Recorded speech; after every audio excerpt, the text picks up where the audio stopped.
ذكر رحمة ربك عبده زكريا إذ إذ نادى ربه نداء خفيا। বিস্ময়কর এই শিশুটির জন্ম হয়েছে কোরআনের হাফেজ হয়ে। কি অবাক হচ্ছেন? শুনতে অবাক লাগলেও আপনি ঠিকঠাকই শুনছেন। ছোট এই শিশুটি মায়ের গর্ভ থেকে কোরআনের হাফেজ হয়ে জন্মগ্রহণ করেছে, অর্থাৎ এই বাচ্চাটি জন্মগতভাবেই কোরআনের হাফেজ। দুনিয়ার বুকে এমন অলৌকিক ঘটনা হরহামেশাই ঘটে যাচ্ছে। কোথাও কোরআন পুড়িয়ে দেওয়া হচ্ছে, তো কোথাও জন্ম নিচ্ছে এমন শিশু যে কিনা জন্মগতভাবেই কোরআন ধারণ করছে মস্তিষ্কে।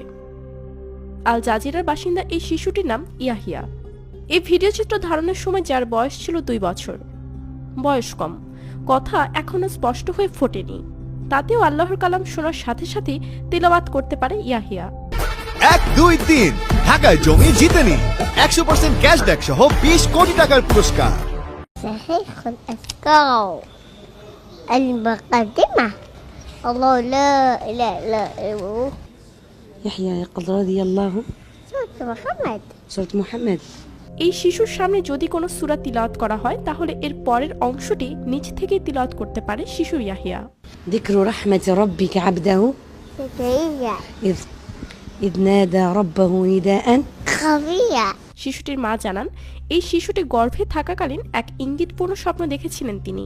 সাহাবে ইকরাম তাকে একটি মুক্তা দিয়েছিলেন এবং তিনি সেই মুক্তাটি গ্রহণ করেছিলেন। একই সাথে আগত শিশুটির নাম যাতে ইয়াহিয়া রাখা হয় সে ব্যাপারেও স্বপ্নের নির্দেশ পেয়েছেন শিশুটির মা।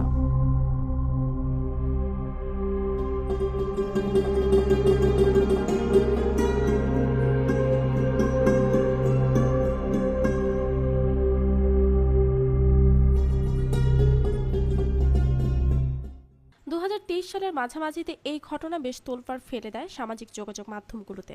আরটিভির অনুসন্ধানে এই ঘটনার সত্যতা পাওয়া না গেলেও দর্শক গ্রহণযোগ্যতার বিবেচনায় ঘটনাটি এখনও অনেকের জন্য অনুপ্রেরণার বিষয়। তবে ঘটনাটি গুজবও হতে পারে।